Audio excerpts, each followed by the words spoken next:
when we're so caught up in our head, it's easy to get cycling into thoughts. And those thoughts aren't necessarily the most positive for us. So when we get back more into our heart, that's where we can tap into and unlock that positivity, unlock that love that we naturally and authentically have for ourselves.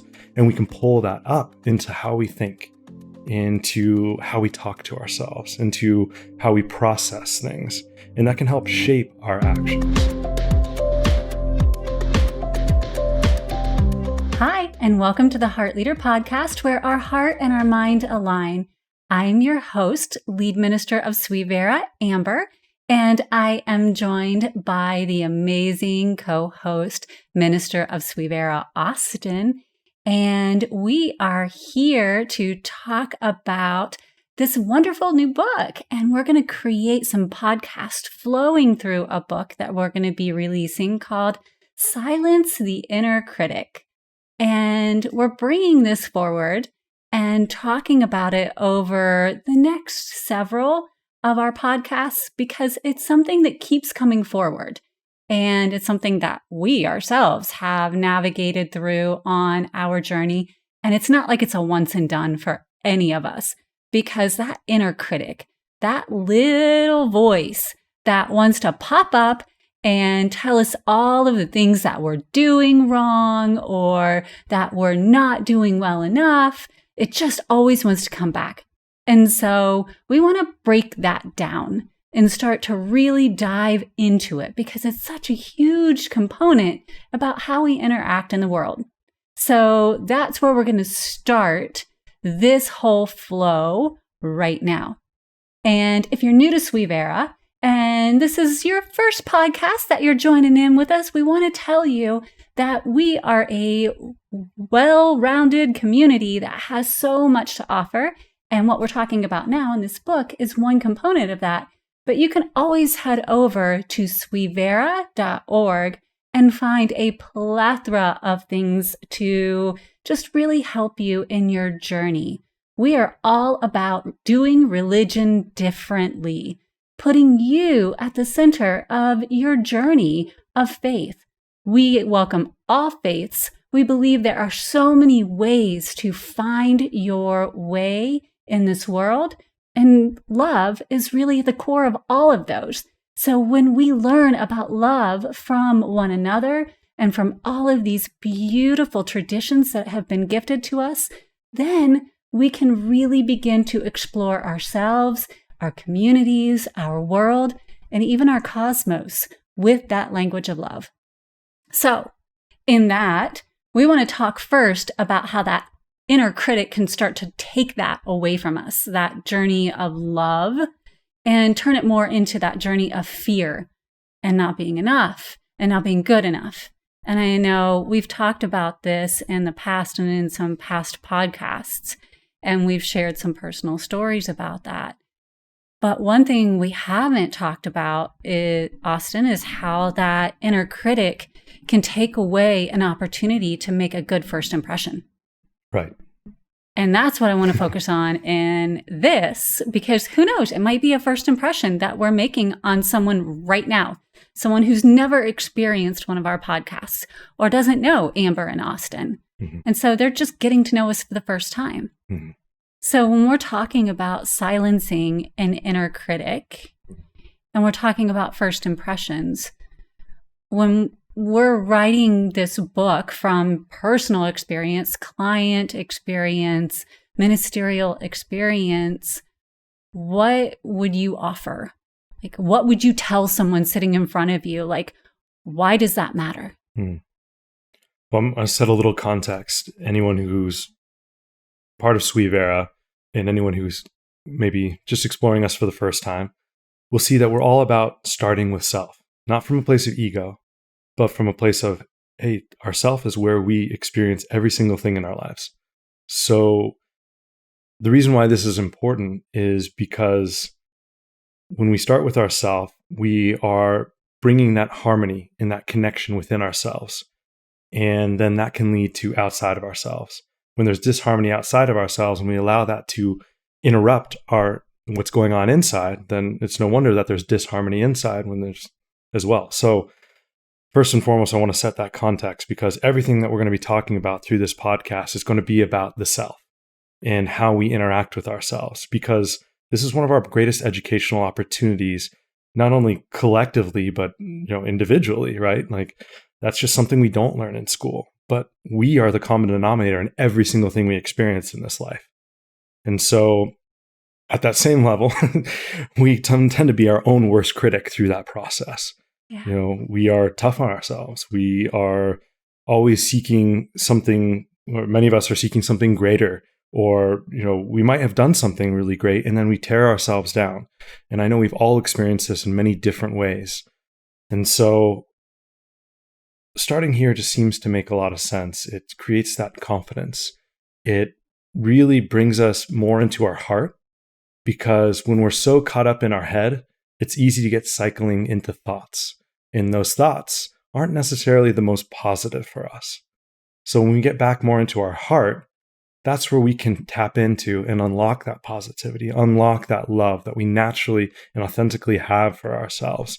And we can pull that up into how we think, into how we talk to ourselves, into how we process things. And that can help shape our actions. Yeah. That's why we say we're heart and mind aligned. Yes. Because, we're always that negative brain bias. We talk about that all the time. Mm-hmm. Like when we get caught in our heads, it's so easy to go into the negativity and the fear. And that's where our inner critic lives, right? Yeah. It just feeds off of every negative thought we've ever thought about ourselves. And so from the first thought we ever had that was a negative thought about ourselves or that we took on from someone else, let's be honest, like we have no problem eating it up like no tomorrow. It's like ice cream for us. We're just going to eat up those negative thoughts and we're going to internalize them in our thought process, sometimes in our minds up here. But the thing is, when we're in that heart center, when we're in that space of expansive love, we're not taking that on. Mm-mm. We're not thinking, oh, I'm this or I'm that or I'm not good enough. We're just connected to that present moment of, isn't life the best? Look at this. And we're just like, whoo. And you can feel it. You can feel your chest pull back. You can feel your throat lift up, like your chin just goes up. And that flows up into those thoughts. And it's like, bam, gone. Because you're enough. Yeah. Everything lifts up and it projects out. And to me, that even shows that air of confidence that starts to happen. So yeah, when we say we're heart and mind aligned, that's part of it. And if you're not feeling it, then that whole first impression that we're talking about, you start to see that because you're not comfortable. You're pulling in. You're feeling withered. You're feeling, ugh. Mm-hmm. So. Right. It's a really good point. We're so caught up in these first impressions with other people, and that's fair. It's important. We are always going to have a first impression. But how often are we talking about the type of first impression we have with ourselves? And I feel like that's really important because we don't really think about that for ourselves. I know through this process of my personal journey, I've changed so much that I feel like I'm pretty consistently having a new first impression with myself.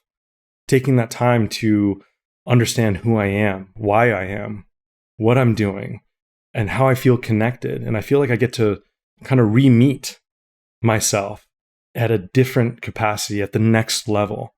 And so in order to have a really quality first impression with someone else, it's, I feel, imperative to have a quality impression with yourself, to have that understanding and that authentic connection with who you are, because then you're going into it not from, oh my gosh, what are they going to think of me?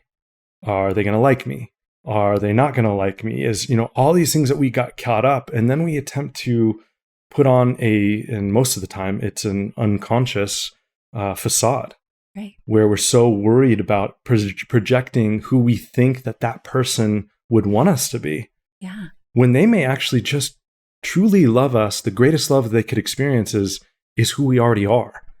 But if we don't allow ourselves to show that, then honestly, we're doing a disservice. Not from a place of ego, but because each one of us deserves that light, deserves that shine to be seen. And so I think that's where us really honing in on silencing our inner critic, allowing us to be our authentic selves. But first and foremost, being willing to meet ourselves with who we are and have that inner confidence and authenticity can then allow us to express that when we are having a first meet or meeting someone for the first time, first impression. Yeah. And did you know, like scientifically, we make our first impression within 3 seconds. Wow. So it's not even about what you say. Yeah. Here we all are. It's like, am I going to say the right thing? Am I going to appear dumb if I don't say what they want me to say? But you know what? They're not even listening to the words that are coming out of your mouth. They're not, because eventually they are. Yeah. But what they've shown through measurement and study is that it has so much more to do with your presence, with your nonverbals, than it does anything you say. And it takes far longer to change a first impression than it does to make your first impression, right? And so if all it takes is 3 seconds to make a first impression, and it takes like days to undo that first impression, then how important is it to let go of that inner voice that has you second guessing? What am I going to say? What are they going to think of me? Because in all honesty, after that first impression, most people aren't even thinking about you at all. They have an impression of you, and it's an impression, not a knowing, not a familiarization, but an impression, which can be morphed and can be changed. It takes time, but it can be morphed and it can be changed. And so a lot of times I'll even say, you know what, if someone ran into me in the grocery store when I had just finished working on the house, wasn't showered, wasn't my best, and the impression I left them with was not an accurate impression of me, you know what, that's okay.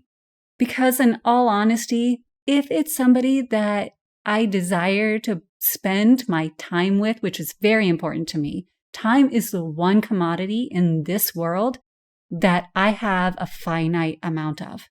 Everything else I can make more of, more than likely. Time? If I'm going to gift you my time, then I am gifting you the most valuable resource I have in this lifetime. And so if I'm going to choose to spend my time with that person I met in the grocery store again, then I'm willing to invest my time to allow them to get to know me and become familiar with me and shift that first impression, right? But if I'm going to an event and I know that I have an opportunity to create and direct that first impression, then I will invest my time in doing that in a way that I desire to direct. And then I get to say, I know what it takes to build the type of first impression I desire. People create first impressions from smell. Think about all of your senses, right? That's where people create their first impressions from.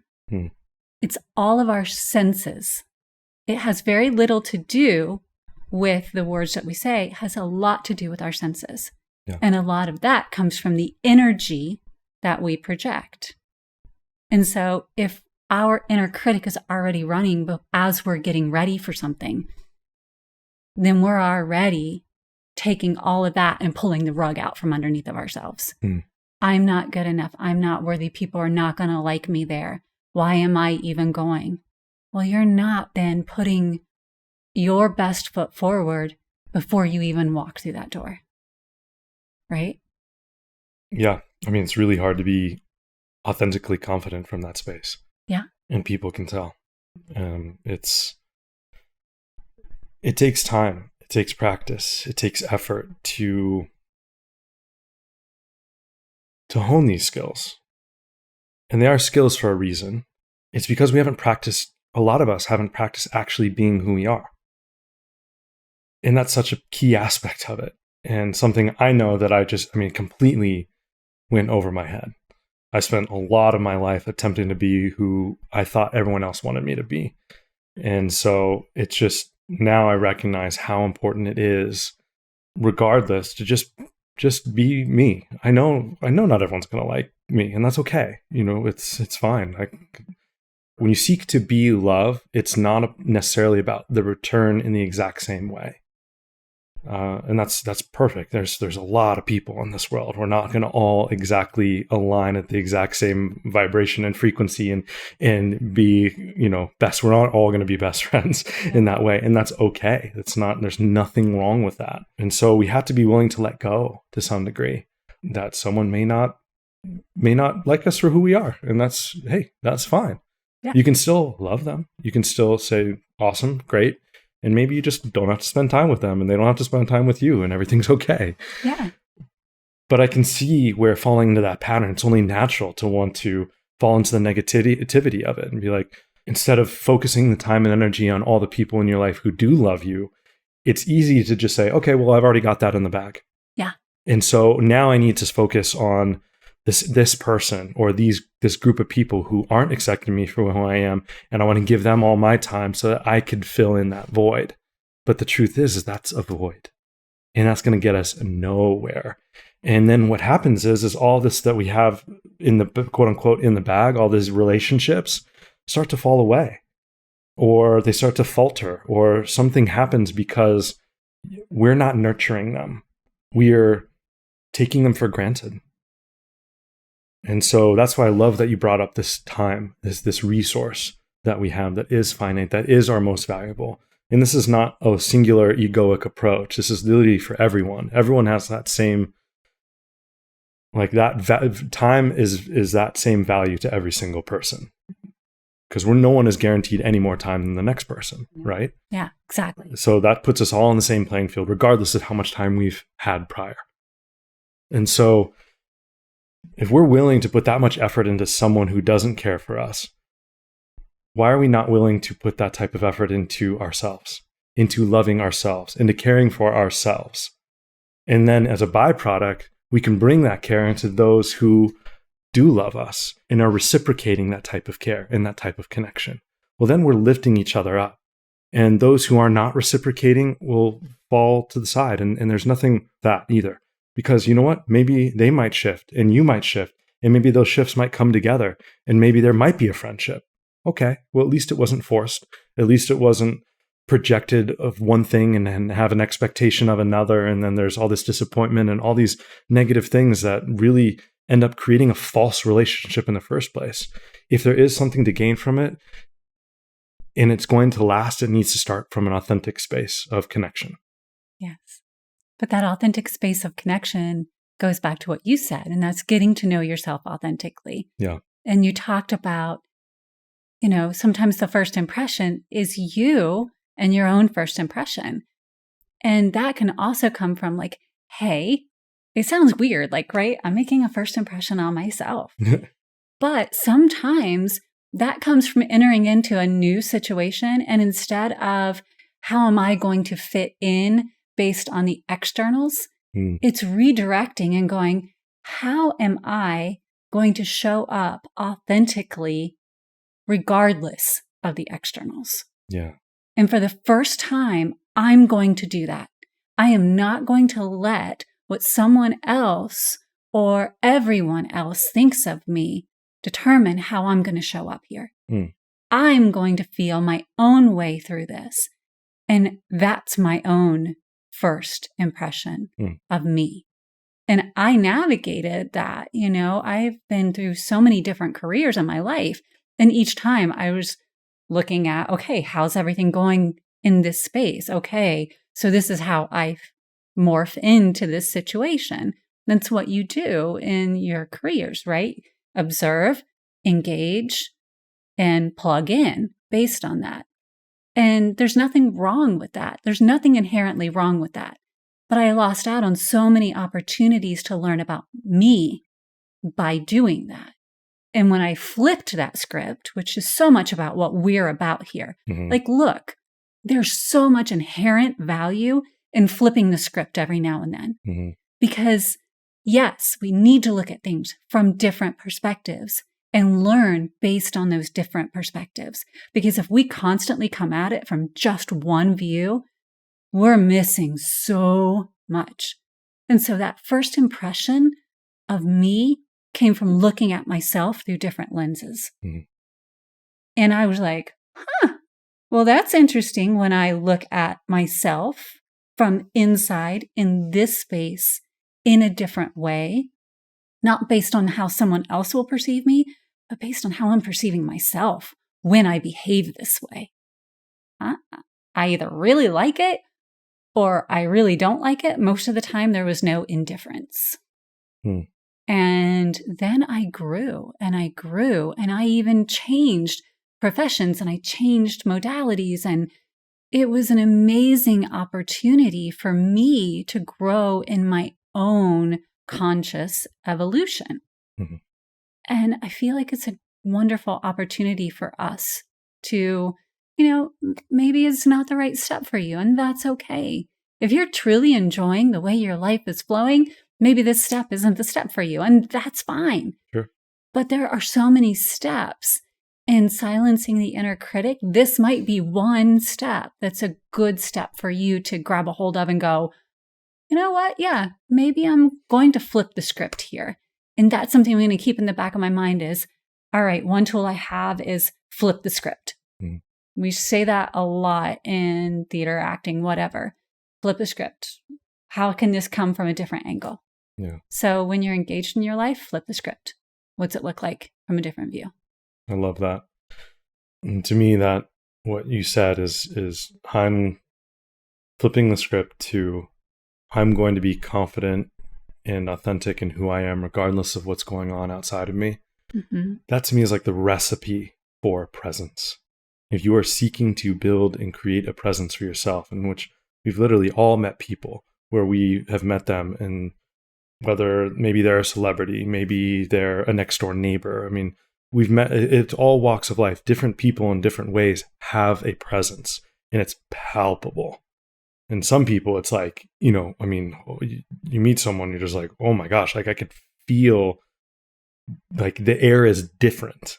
And not because, maybe sometimes there's an ego going on there, but let's be honest on that. But sometimes it's so authentic that it's just like, you just get, it's like a magnet, And so those individuals have taken that recipe and just, I don't want to say perfected it because that's not the right term, but honestly practiced it and embodied. That's a great word. Thank you.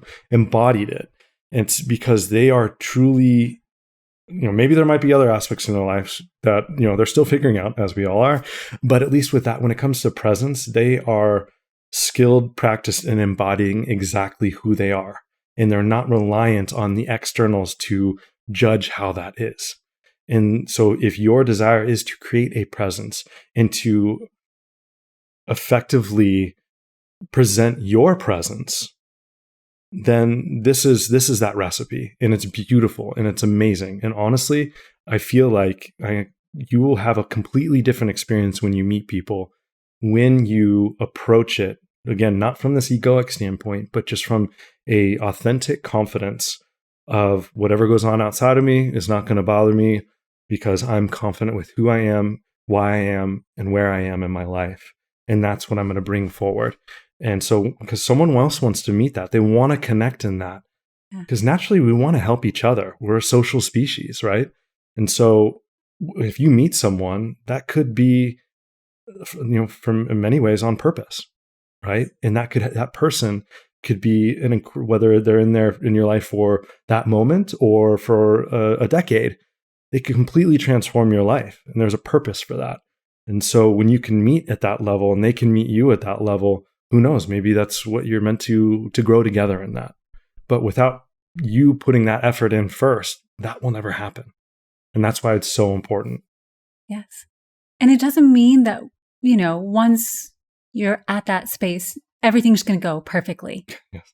Like, let's be honest, the inner critic will still rear its little head and say, hello, it's a humbling thing sometimes too. Yeah. And you're still going to make mistakes. You own them and you move through them. And if we're lucky, we laugh at them and we learn from them, right? So it's not like it's some magic bullet that the moment we have these tools that inner critic goes and goes away. It doesn't. It's part of our psyche right now. That negative mental framework is somehow just there. It's been programmed in through all of these different channels, but that doesn't mean we don't have choice. Choice in the matter is the biggest gift that we have. And we can constantly say, okay, I hear you, but I have a choice to listen to you or to continue to say, okay, I understand that right now, inner critic, you are popping up and saying this. But because I know that I can choose to see the beauty within me, because I can choose to see the gifts I bring to the world, and I can choose to say, I know I'm not perfect. I'm not meant to be perfect. That's why I have all these other people around me who have the skills that I don't have so that we can join together and create what we desire. That's okay. I don't need to be perfect. So thank you for your 2 cents. I'll talk to you later, just not now. And when you're always in the present moment, talking to them later will never happen. Yeah. So it's all right. I like that. It pops in, you say, good chat, bye-bye, and move on. Yeah. I remember one time I was in LA and I was with my cousin-in-law. She was a photographer. And I was introducing her to this really big name photographer. And we were walking into the restaurant and I'm a klutz. We know this. Like, it's something we share in common. It's a wonderful thing. Being around us, you should wear a splash shield. We'll just put that out there. But we know how to laugh at ourselves. So this was one of those moments. I'm wearing these heels. I'm like feeling all good about myself. I had taken that time I'm going to make a good impression for anyone that this photographer had brought with them, because usually they travel with their little entourage. And I'm walking in with my cousin-in-law, and sure enough, I hit a spot. I go up in my heels, fly up, land, skirt goes flying. Not the first time this has ever happened to me, but it is the first time in the streets of LA heading into a big meeting.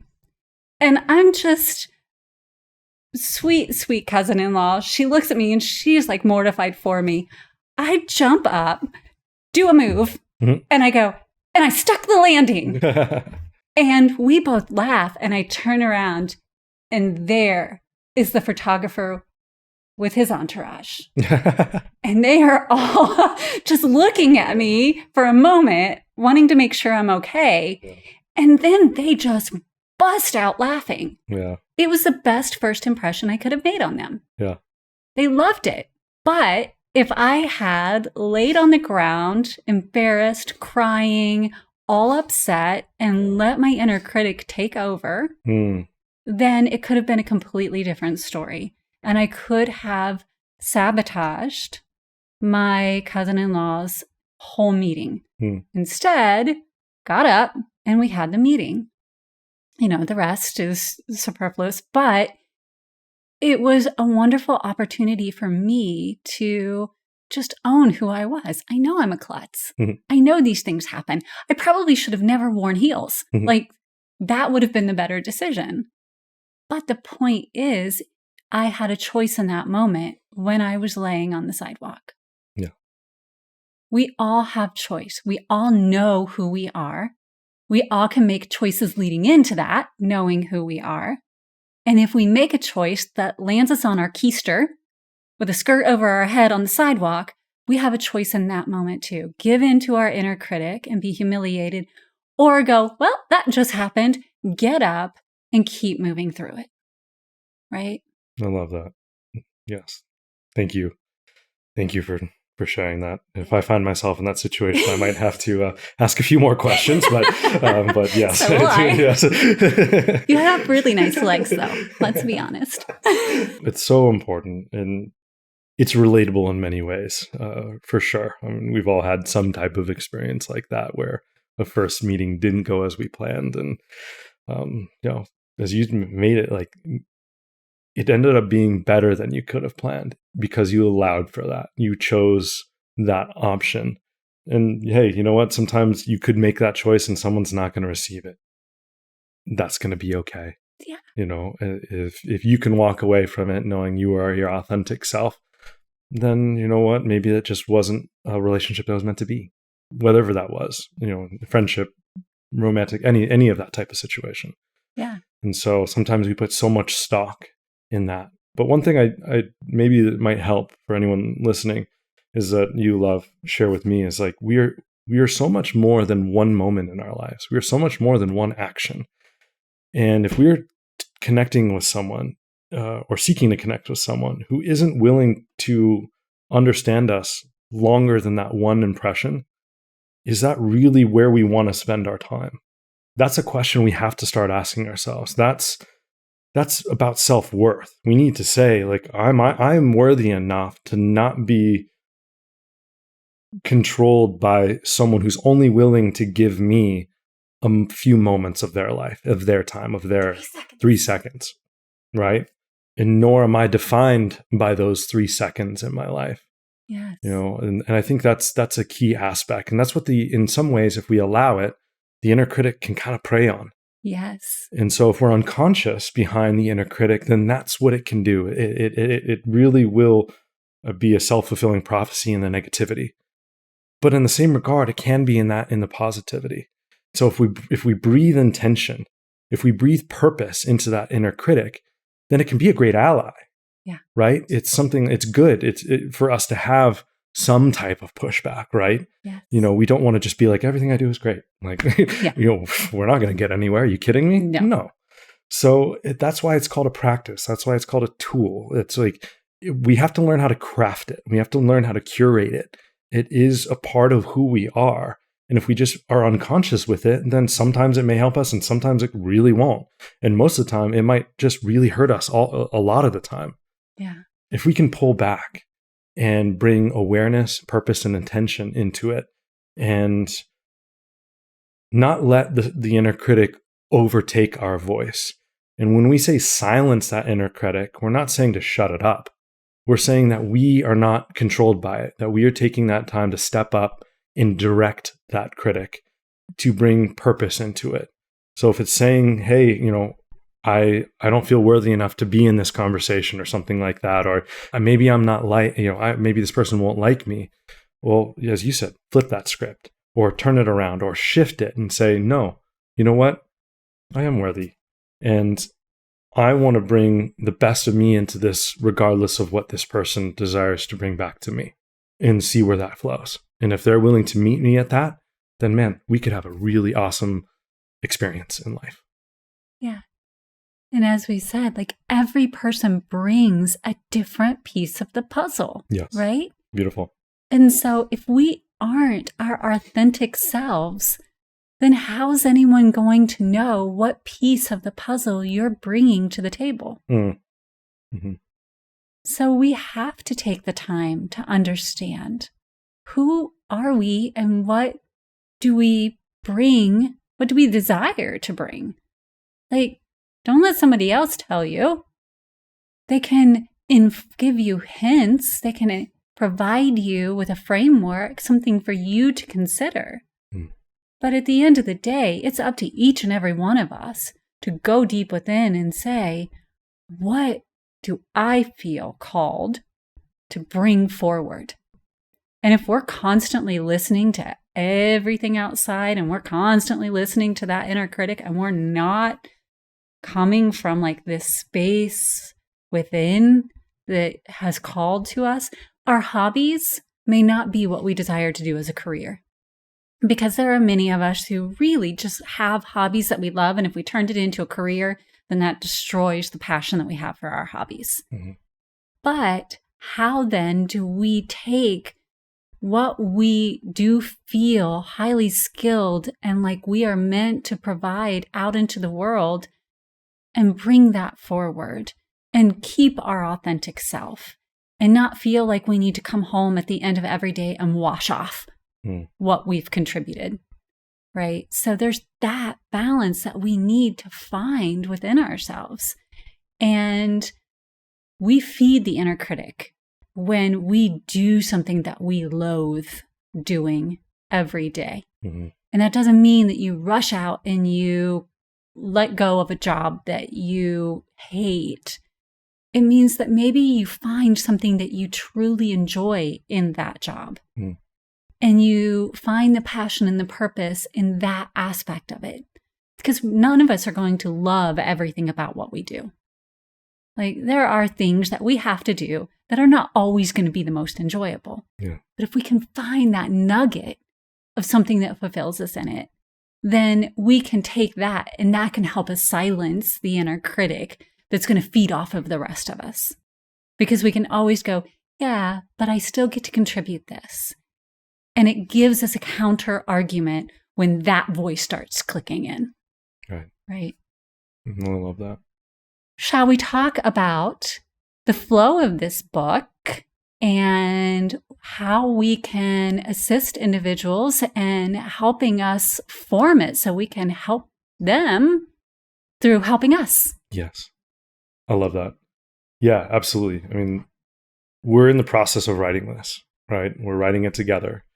But you'll recognize more and more as you experience Sui Vera that it's not about Amber and I. It's about all of us. We are all equal. We're all connected, and we're all collectively. Like, self-truth is what Sui Vera means. And not only is the self individual and the truth is individual, but the self is also collective, and so is the truth. And that's what's so beautiful, what I feel, and why I feel so passionate about what this organization is all about, and everyone that's being a part of it and helping shape it together. And so, and for us, that regard of anything that we're doing, and that includes this book. So writing this book is, yes, it's Amber and I writing it physically, but we've got amazing people helping us, and we would love for you to help us out with this and share. So right now we're bringing it forward. We're talking about this on this podcast because we're not quite done with it. And so what we'd love is to have these episodes reflect the different topics we're going to have in every single chapter. So by the time this comes out, you'll be able to kind of follow it all the way through. And so, and we're not even, we'll have this book done way before we're done with all the topics for clarity. And if I may, yes, please, just to inject. So the book is called Silencing Your Inner Critic. And we're going to put out on, you'll get a website link, and we're going to put the entire outline for the book out and make it available so that you can see it. And while we really do have a good portion of it written, what we're asking from you is let us know, what do you feel would be helpful, so that as we're writing it, we're not making it about what we think would be helpful for you. We're making it about what really is helpful for you. Because as Austin said, it isn't about us. It is about all of us. And if it doesn't make it thoroughly into the book, what we can do is use these podcasts that we have to continue to expand upon it, to really provide what is the most beneficial. And if it doesn't occur in this podcast, we also have sermons that we're going to be doing on Thursdays, where it is highly interactive. It'll be me talking with you, and you can ask these questions, or we'll pull from what we've received from you so that we can really provide the content that you're asking for. So thank you for letting me interrupt you there. Absolutely. That's really well said. And yeah, the goal is that when you do have this book in hand, that you'll be able to have this podcast to enhance what you're doing. So when you're reading something, and like next week, we're going to talk about, where does the inner critic even come from? And so great. Okay. If that's part of the book you're in, then you can read that aspect of it and really kind of take a nice dive into it. And then if you want more perspectives and more embellishment and more conversation around it, well, that's where the podcast can come in. You can look at the episode that's titled exactly the same, and you'll be able to hear us actually having a deep dive into it. And so while we're in this process, when you're able to share comments, we can interject those into these podcasts. And even once you have the book, we're still going to be doing this podcast through every topic. So the more that you can share and help us and grow, and as you said, anything that's not necessarily specifically in the book, we can pull that and bring that into the podcast and have that discussion.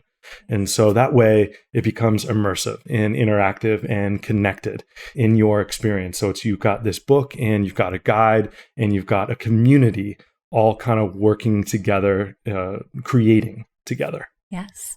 And this is the first of many. So we will be building tools and assets together that we can utilize as a community and a family from now long into the future. So anything else that you would add as we prepare to wrap up? No, thank you, love. I really appreciate your continued perspective. You're so knowledgeable, but then you're knowledgeable from a place of true heart and connection. And I feel like I learn from you every time, even though you shared a lot of these things with me over the years. Like even just having this conversation, I feel like I learned and I feel like I grew, and it's just awesome. And so I'm just grateful that others will get to experience this and share their experiences with you, and we can kind of continue to have this flow. Well, I'm excited for this journey. I mean, this is going to be a lot of fun. Likewise.